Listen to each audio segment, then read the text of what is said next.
Hello मित्रांनो, आज आपण सिंपल प्रेझेंट टेन्सचे सगळ्या प्रकारचे वाक्य शिकणार आहोत.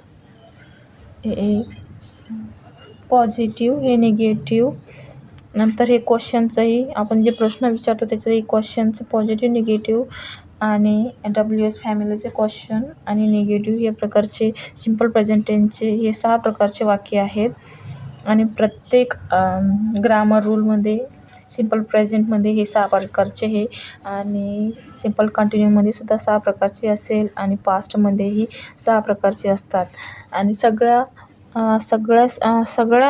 टेन्समध्ये वेगवेगळे वर्बचे फॉर्म आणि हेल्पिंग वर्ब लागतात. तर याच्यामध्ये आपल्याला वर्बची फर्स्ट फॉर्म आणि हेल्पिंग वर्ब हा डू लागणार आहे. तर सुरुवात करूया. मी बाजारात जातो. I go to the market. मी बाजारात जातो. मी बाजारात जात नाही. I do not. हे बघा, इथं हेल्पिंग वर्ब आला डू.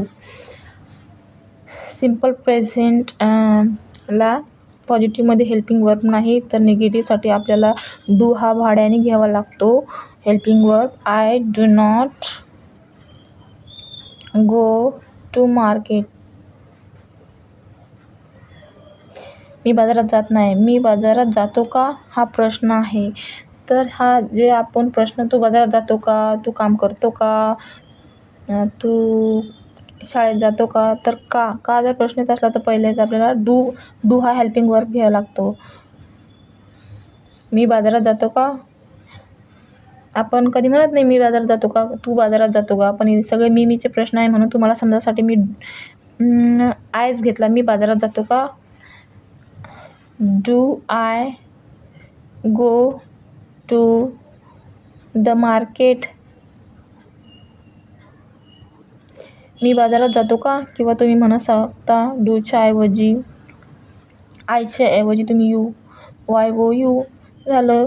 मी बाजारात जातो का हे आयसाठी हे आहे आणि तू बाजारात जातो का, तर तुम्हाला इथं आयच्या जागी यू लिहावं लागेल. मी बाजारात जात नाही. मी बाजारात जात नाही का, do I not go to the market.